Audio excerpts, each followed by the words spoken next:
Caros amigos, sejam bem-vindos a mais um episódio do nosso podcast.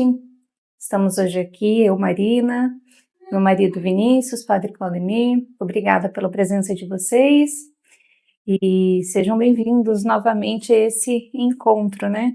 Sempre muito bom estar aqui e obrigado, Padre, por estar conosco nesse nosso momento aqui de explicando a liturgia e também desvendando também as dúvidas aí de nossos telespectadores e daqueles que nos acompanham.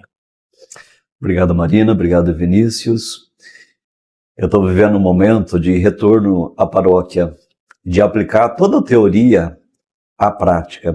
E como isso faz bem para o padre, faz bem para o povo, essa descoberta do mistério, do sagrado. E cada vez mais, porque hoje nós vivemos imbuídos neste ruído, no profano, apesar de que a gente não pode viver no sagrado, isento de viver no profano, né? Sem o ruído, sem a agitação do mundo moderno. Mas quanto mais nós entramos neste mundo profano, mundo moderno, mais a gente descobre a verdade, a beleza e a necessidade deste mundo sagrado, do silêncio, dessa paz que a liturgia nos traz e dessa harmonia, desse norte que ela nos propõe para reencontrar de novo o caminho de Deus, o caminho do céu. Que seria do claro sem o escuro, né, Padre? É verdade. A gente precisa ver as coisas escuras para a gente dar valor para as claras. Eu acho que essa vivência paroquial, ela demonstra que realmente tudo isso vale a pena, né? É mais ou menos agora eu estou colocando na prática, estou vendo que isso tem de fato, né, um resultado positivo. Essa semana até, Padre, desculpa interromper o senhor, até o nosso filho ali estava estudando uma oração, e aquela oração de Santa Teresa, que diz que só Deus basta, né? Então esse eu acho que é um pouco também um resumo daquilo que o senhor falou, no meio desse ruído, no meio dessas multidões de vozes que a gente tem e também de conflitos, né, que a gente vive, tentar isolar também esse cerne, né, o cerne que é Deus, e aí se fazer também bastar na palavra de Deus. Eu acho que a liturgia está nos ajudando também, a gente olhar esse mistério que é a liturgia, que é a Santa Missa, e colocar Deus ao centro, e estar ali de corpo e alma presente, olhando para Deus também e contemplando os seus mistérios. Tem um aspecto muito importante no movimento litúrgico, que esse movimento que nasce no início do século XX, com Pio X, quando ele fala da participação ativa, e uma série de teólogos que começam aqui a discutir a liturgia, primeiro numa dimensão mistérica e teológica, e depois numa dimensão pastoral. E eles entendem que essa dimensão pastoral é discutir a liturgia, mostrar a liturgia, é uma educação também litúrgica do povo de Deus, e todas essas descobertas levaram as pessoas, levaram os sujeitos da liturgia a viver frutuosamente a liturgia. Então essas pessoas saíram daquele âmbito de uma liturgia muito rígida, jurídica ou devocional, para participar e para entender o que é que eles estavam celebrando. E entender também que estavam celebrando e não sendo participantes passivos, porque a liturgia é um diálogo com Deus, né? E se vocês se lembram bem, no último episódio a gente falou do ato penitencial, começamos a falar do Glória. Acho que são esses dois gritos. O primeiro grito de terror, como de Isaías, que diante de Deus vê a santidade de Deus, vê a glória de Deus e contempla a sua impureza, o seu pecado. E é justamente isso que Isaías nos diz, ou que nós dizemos no ato penitencial, esse pedido de perdão e ao mesmo tempo de confiança em Deus, que é misericórdia. E depois o Glória, este grito de explosão que nos vem de um texto bíblico, né? Ou seja, na liturgia, com o Papa São Leão Magno, esse texto do Glória, que é um texto bíblico, que é o texto dos anjos anunciado aos pastores, que estão nos nossos lábios. E é por isso que a gente não pode aqui nem parar no terror, no medo, mas devemos confiar na misericórdia e avançar, dar um passo.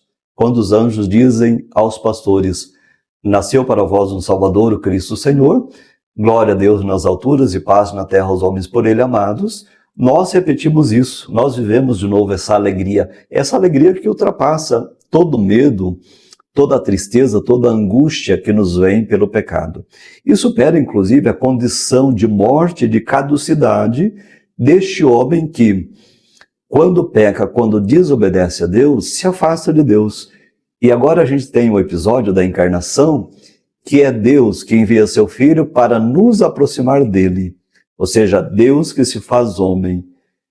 E a nossa humanidade que agora se aproxima da divindade de Deus. Isso é de uma grandiosidade, e a gente aqui não pode, caros irmãos e irmãs que nos acompanham, nós não podemos perder de vista essa beleza e a profundidade daquilo que é o Glória. Não nos dispersar com gritos de louvor, não nos dispersar com uma cultura muito festiva ou com uma cultura muito barulhenta e perder aqui o cerne deste hino do Glória, que é um hino cristológico, trinitário, mas também antropológico, porque nos faz entrar nesse mistério de um Deus que se fez homem e do homem que se faz divino, que entra na comunhão com Deus. Então, palmas não existe no Glória, padre? Não. Aliás, existe palmas em algum momento da missa? Não, Marina. O problema é que a nossa cultura, e a gente precisa se convencer que essa nossa cultura das palmas, da festividade, ela não expressa alegria, né? Ou seja, é como uma máscara de alegria. Não é porque você bate palma que existe alegria e festa. Se a gente, por exemplo, vai numa missa no Vaticano e a gente canta aqui o gregoriano, e o gregoriano é um diálogo com o coro e o povo, né? No folheto, na letra do Glória, a gente tem a parte mais clara, que é o coro que canta, que propõe. Porque a liturgia é um diálogo entre Deus e as pessoas, mas também é um diálogo entre nós. E a parte em negrito é a parte na qual o povo responde. Então o canto, o órgão, esse canto dialogado não tem, ou seja, não admite palmas, ou não admite instrumentos ruidosos, como a gente tem, por exemplo, na cultura africana, como a gente tem na cultura latino-americana, brasileira. Isso não quer dizer que, quando se canta o Glória, né, no gregoriano, que não tem alegria, que não tem festa, né? Então, isso é equívoco, achar que se não tiver palmas, se não tiver instrumentos, como, por exemplo, a bateria, né, os instrumentos de percussão, não haveria alegria, que é isso que traz alegria. E não é. Né? Nós podemos fazer todo o barulho do mundo, nós podemos fazer um espetáculo belíssimo, mas isso não garante alegria. O que garante a alegria é o encontro com Cristo, e o encontro com Cristo se dá no silêncio. Sim. Né? É algo muito, muito além de uma questão emocional ali, né, padre? A gente vê muito hoje dizendo dessa questão de que na missa a gente não tem que ter aquele... A gente não vai na missa para sentir, né? Evidentemente que isso não significa que não se sente algo, né? No momento do ofertório ou até no momento da doxologia, em que o sacerdote levanta, né, o corpo e o sangue de Cristo, mas esse sentir, ele não tem que ser um sentir externalizado e ele não é algo obrigatório. Eu acho que justamente o sentir aqui na liturgia é essa união profunda com Cristo, com o mistério que está sendo celebrado, né? Então, você não vai sentir porque, nossa, que música maravilhosa, eu estou sentindo alegria, ou estou me sentindo unida a Cristo. Você sente porque você entendeu o que está acontecendo, né? Talvez esse fosse o grande problema do Barroco, ou de um momento que a igreja quer mostrar a liturgia como um espetáculo. Né? E a igreja não é um espetáculo. Por isso, todo o cenário, as luzes, né? Por exemplo, as pessoas que colocam luzes, neon, ou coloca aí o presbitério como se fosse um palco, né? Ou seja, faz jogos de luzes ou de voz, etc., que imitam um pouco a ópera, imita o teatro, e a liturgia não é teatro, né? Só que a liturgia, ela envolve o corpo, ela envolve sentimentos, emoções, mas não nos faz cair no sentimentalismo. Não é que nos faz chorar, e porque você chora, você é mais santo, porque você chora, você encontrou-se com Deus. Bom, a gente pode se encontrar com Deus no silêncio, em outras situações, né? Então é preciso entender que a liturgia não é um teatro, né? Ela não admite esse superficial ou falso. Por exemplo, nas igrejas antigas, a gente tem igrejas de pedras, igrejas sólidas, o altar de pedra, a porta de bronze ou de madeira. Jamais as igrejas do cristianismo foram construídas com gesso, com blindex, com materiais superficiais. Ou seja, hoje nós construímos igrejas e temos uma liturgia muito superficial. Ou seja, igrejas que duram 20 anos, 30 anos, né? Ao passo que nós temos grandes catedrais que estão fazendo hoje 800, 900, 1000 anos. Então a igreja, a liturgia, tem que ser pensada para essa eternidade, né? Porque é Cristo que garante, é Cristo que sustenta a liturgia. Eu acho que a gente já até tratou um pouco desse assunto aqui, mas muitos falam que essa questão das palmas, dessa alegria, né? Isso tem muita, inclusive das vestimentas, que isso tem muito a ver da cultura nossa, da América Latina, né? Mas eu acho que isso não se supera, né, padre? Porque eu entendo essa enculturação, a gente trazer um pouco do que a nossa cultura compreende, tudo, mas não que você vai fazer isso superar o que é o sagrado, né? Porque a gente perde, se a gente for perguntar, assim, teve uma pesquisa em que eu acho que 8% dos católicos que participavam da missa, era isso? Algo assim? Tinha um número pequeno de católicos que participavam efetivamente da missa.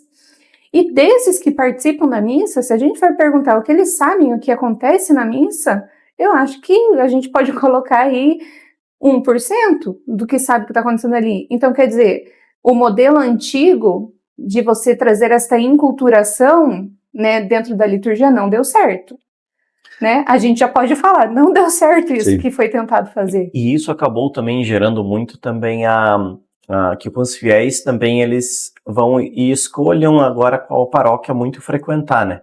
Por muitas vezes uma afinidade com o canto ou afinidade com a equipe da animação. Eu acho que isso também corrobora um pouco ali, como a Marina falou, essa visão de tirar o Cristo do centro, né? A gente vai à missa, né, por uma coisa muito específica, estar aí presente com um diálogo, esse diálogo de amor, né, que nós temos com Deus e com Cristo. Então, tudo isso que está se colocando em redor, se coloca mais peso muitas vezes do que a própria celebração da Santa Missa, né? Então, resgatar um pouco esse ali e trazer, acho que aquilo que nós também estamos tentando trazer a todos aqueles e até aprender, né, nós mesmos, quais são decompor então a missa nas partes principais, né, nas partes, os elementos, e também trazer como fiel qual que é aquilo que máximo podemos aproveitar, né? Eu acho que isso aí é ao de lá do templo ou do espaço, da cultura, né? E nós tivemos a oportunidade também recentemente de ir em igrejas fora do Brasil, e agora a nossa vivência, eu acho que como entendendo muito mais sobre cada passo, então nós conseguimos também colher muito mais, mesmo num idioma que nós não conseguimos falar ou não temos a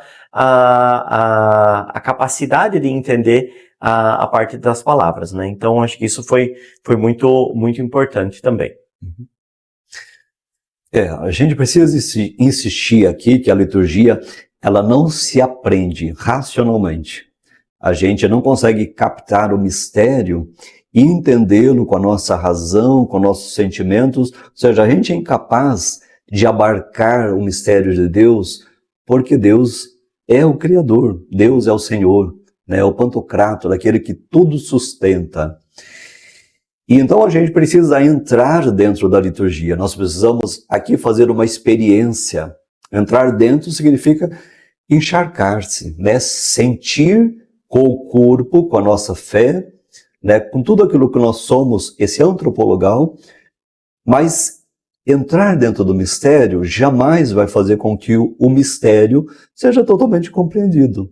Então veja que cada rito que nós estamos discutindo aqui, o ato penitencial, o glória, com a sua intensidade, né, de pedido de perdão e de confiança, o glória com a sua festividade, o seu louvor, o seu agradecimento, e depois o oremos com esse convite de rezar, de fazer silêncio, isso é, digamos, uma porta que se abre, um grande portal que se abre para nós entendermos que nós estamos diante de Deus, né? E não se está diante de Deus de qualquer maneira. Se está diante de Deus, né, com o coração aberto para que Deus possa agir, né, na nossa vida. Por exemplo, eu vou pastoralmente aqui entendendo as ausências do rito litúrgico. Quando, por exemplo, o sacerdote diz oremos, ele está fazendo um convite para que a Assembleia inteira reze.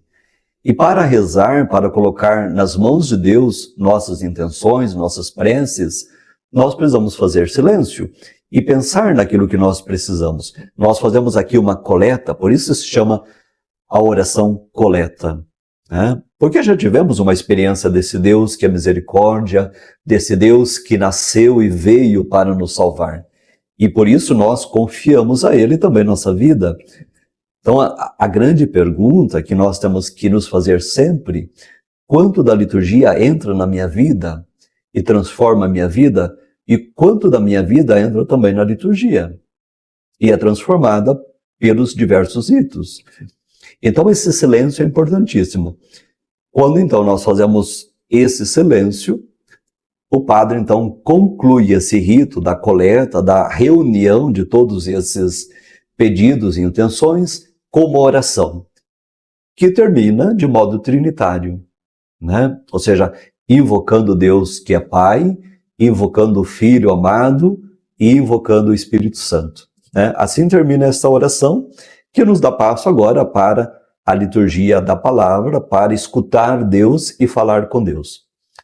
Agora começa a aparecer na liturgia uma coisa que é bem interessante, que são as caixinhas com as intenções escritas. É isso que eu ia perguntar. Por quê? Se o padre não dá espaço para a gente rezar, se ele diz oremos e logo em seguida já faz a oração, ou seja, as pessoas não têm espaço para dizer para Deus aquilo que estão necessitando, por quem quer rezar, por qual situação quer rezar, né? Então elas se veem obrigadas a escrever no papel e depositar numa caixinha, e essa caixinha então vai representar ou vai fazer às vezes deste rito que não está sendo bem proposto, não está sendo bem celebrado ou está sendo mal entendido, né? A liturgia, ela não está para ser compreendida, mas quando a gente começa a encontrar subterfúgios, encontrar atalhos, isso significa que a liturgia não está funcionando mal, ou não está funcionando, né? Então esse momento de pausa ali que o sacerdote deveria, né, sempre, então, esse é o nosso momento, então, que nós fiéis podemos, então, fazer as nossas intenções. E nisso aí, padre, também vem a pergunta sobre as intenções, né, que são as intenções que são depositadas ou são passadas para, muitas vezes, aí faladas no início da missa, né. O momento, ela pode então ter esses dois momentos, tanto no início da celebração, como também no momento da coleta? São coisas diferentes, né? Ou seja, a gente, quando na monição inicial, no comentário inicial, propõe aqui algumas intenções, nós deveríamos ter a consciência de que ofereço os frutos do sacrifício de Cristo, que é um sacrifício redentor, nada substitui o sacrifício da missa, a missa tem um valor infinito, basta a única missa, o único sacrifício de Cristo, né? As celebrações que nós fazemos, fazendo memória do único sacrifício de Cristo, o Efapax, de uma vez por todas, né? Significa que nós aqui estamos fazendo memória de um único sacrifício. Ou seja, não existe repetição de missas, mas é o único sacrifício. É Cristo agindo, é Cristo redimindo, salvando. Então nós aplicamos os frutos do sacrifício de Cristo e justamente nessa imersão do sacrifício de Cristo, nós colocamos as nossas intenções, mas eu mesmo posso falar com Deus. Né? O problema é que às vezes nós queremos encontrar um porta-voz. E temos aqui um porta-voz na liturgia, seja o padre, seja os leitores, o precista, nós temos um porta-voz. Mas às vezes as pessoas acham que elas não têm a confiança para falar com Deus, para propor para Deus as suas intenções. Isso bastaria, não precisaríamos dizer essas intenções. O problema é que o ser humano precisa escutar, precisa de, digamos, elementos aqui probatórios para dizer, não, Deus vai atender seu pedido. Né? Alguém está falando em voz alta. Né? Eles imaginam que a validade da intenção dele vai ser só se lá no início da missa for colocado como intenção, ou se o padre falar em voz alta. E é o poder coletivo também daí, né? Claro. Né? Agora, de novo, a gente precisa voltar lá na oração eucarística, no rito, e ver o rito. O que o rito diz? Em toda a oração eucarística, com uma ou outra exceção, nós rezamos pelos defuntos, porque o sacrifício de Cristo é pelos vivos e pelos mortos. É o sacrifício de Cristo que une o céu e a terra, une a Igreja Universal. Nós rezamos pelo Papa, pelos bispos, pelos presbíteros, pelos diáconos, por todo o povo de Deus. Essa também é uma epíclise, é uma invocação do Espírito Santo sobre toda a Igreja, e também sobre aqueles que já partiram desta vida, que estão à espera do julgamento final. Então nós rezamos por todos esses. Porém, nós nomeamos, naquele momento da oração eucarística, as pessoas, por exemplo, que faleceram há 7 dias, que é a chamada missa de 7º dia. Aí sim nós nomeamos o nome daquela pessoa. E se nomeamos aí, não precisaria entrar num outro momento, seja do oremos, porque nós dizemos isso a Deus, rezamos pelos nossos defuntos, seja no 7º dia, seja no 30º dia, seja num ano ou 10 de falecimento. Né? E não precisaria também dizer isso no início da celebração. Né? Outro equívoco é que a gente oferece a Santa Missa pela Virgem Maria, pelos santos, pelos anjos, né? Ou seja, eles são santos, eles já contemplam no céu a face de Deus. Né? Somos nós que ainda estamos nesta caminhada de peregrinação. Né? Eles são parte já da igreja triunfante, gloriosa. Somos nós que buscamos a purificação e estamos peregrinos buscando estar um dia na face de Deus. O senhor sabe que me veio agora uma questão de que muitas pessoas colocam a intenção lá na missa, então elas vão lá, peça para que na missa das 8 horas seja rezado por essa intenção, e a pessoa não participa da celebração. Sim. É interessante, porque não faz nenhum sentido isso, né, padre? Sim, exatamente. Se você quer rezar por aquela intenção, então esteja lá de corpo e alma. Sim.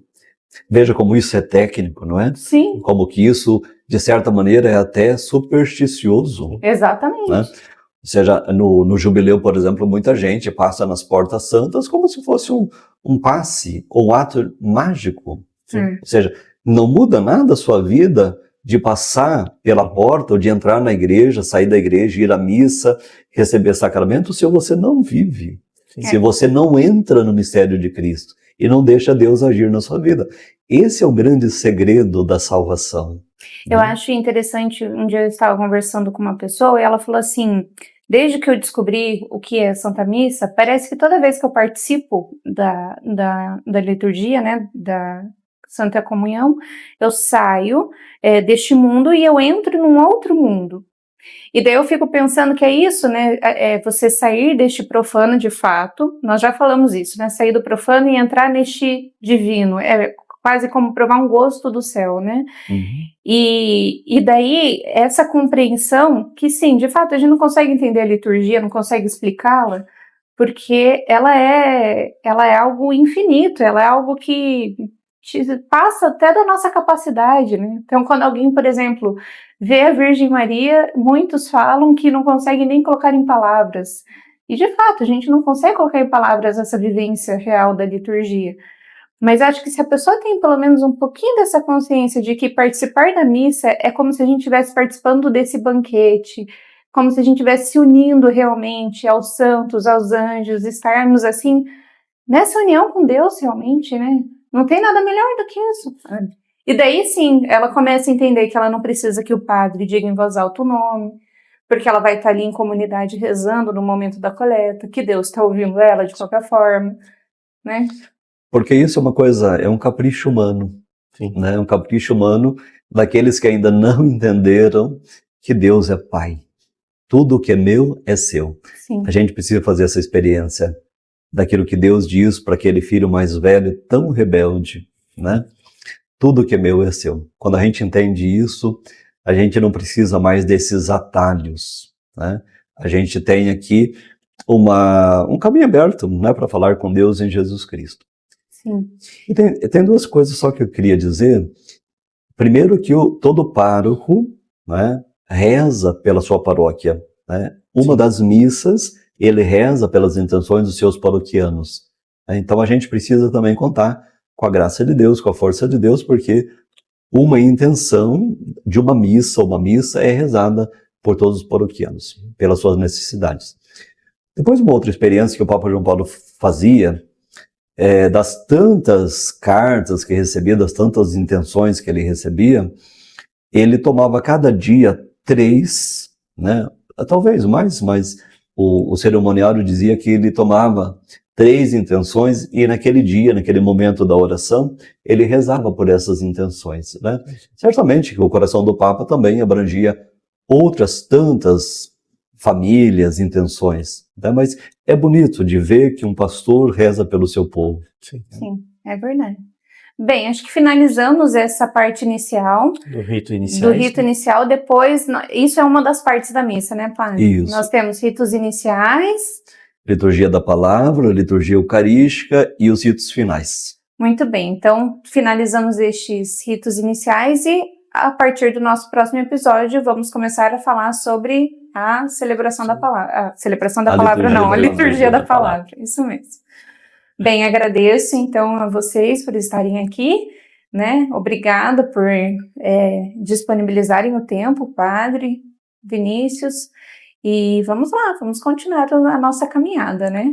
Com certeza. Nossa caminhada ainda tem muitas outras elementos aí da liturgia que a gente está sedento e esperando também de logo também entrar e começar a conversar com todos. Então, muito obrigado.